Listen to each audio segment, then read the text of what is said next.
ప్రియమైన ఉత్తరపేట గ్రామస్తులారా, ప్రభువైన యేసుక్రీస్తు వారి యొక్క నామాన ఈ యొక్క ఉదయకాల సమయంలో మీ అందరికీ కూడా శుభాది వందనాలు తెలియపరుస్తుంటున్నాం. దేవాది దేవుని యొక్క పరిశుద్ధ గ్రంథ బైబిల్ ఈ విధంగా సెలవిస్తుంది. హృదయ శుద్ధి గల వారు ధన్యులు, వారి దేవుని చూసేదరు అని రాయబడుతుంది. ప్రియులారా, నీ హృదయం శుద్ధి కావాలంటే, నీ పాపము పరిహారం కావాలంటే దేవుని యొక్క మరి బిడ్డగా ఉంటేనే తప్ప దేవాది దేవుడు ప్రభువైన యేసుక్రీస్తు వారు ఆ జ్ఞాన కాలమందు చూచి చూడనట్టు ఉండిను.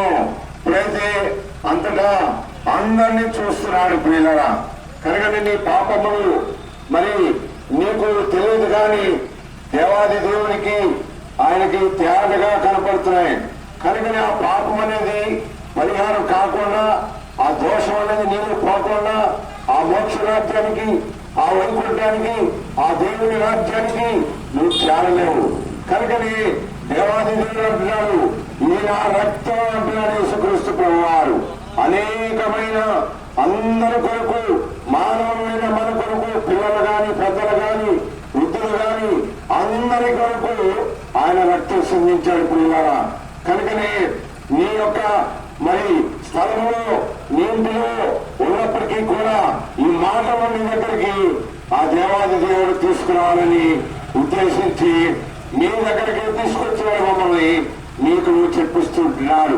ప్రియులారా, ఆ దేవాది దేవుడు అంటున్నాడు, నేను త్వరగా వచ్చుతున్నాను అంటున్నాడు. వాని వాని క్రియలు చొప్పున ప్రతి వానికి కూడా తీర్పు తీరుస్తాడు. ప్రియులారా, కనుక నా తీర్పు దినాన నువ్వు నిలబడి మాకేమీ చెప్పలేదు అనే మాట మీరు అనిపించుకోకూడదన్నది దేవుడి ఉద్దేశం.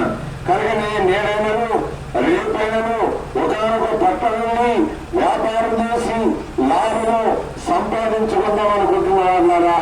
రేపేమి సంపాదించడం మీకు తెలియదు, ఇంకో గంటకి ఏం జరుగుతుందో మీకు తెలియదు.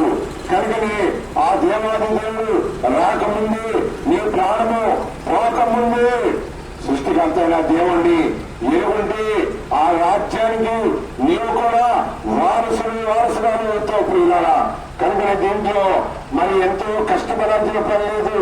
నువ్వున్న స్థలంలోనే ప్రభువా, నేను కూడా పాపిని, నా కొరకు నీ రక్తము చెందించవలా, నాకు కూడా కావాలి. కనుక నా పాపములు క్షమించు అనే ఒక చిన్న మాట మరి నువ్వు ప్రార్థన చేసుకుంటే పెద్ద అద్భుతమైన కార్యం నీవు జరిగిస్తాడు దేవుడు. కనుక ప్రియులారా, మరి మీరు ఆలస్యం చేయకోకుండా, నిర్లక్ష్యం చేయకోకుండా మరి ఇప్పుడే యేసుక్రీస్తు ప్రభువారు నీ సొంత రక్షకుడుగా అంగీకరించినట్లయితే దేవుడు నీకు కూడా మరి అద్భుతమైన ఆ రాజ్యాన్ని ఇచ్చేవాడు ఉంటాడు. ఆయన దగ్గర ఉన్న జీవ గ్రంథంలో నీ పేరు కూడా రాసుకునేవాడుగా ఉంటాడు. కనుకని ఆ దేవాది దేవుణ్ణి ఆలస్యం చేయకుండా ఇప్పుడే అంగీకరించవలసిందిగా మనం చేస్తుంటున్నాం. అంతేకాదు ఆ దేవుని యొక్క గ్రంథంలో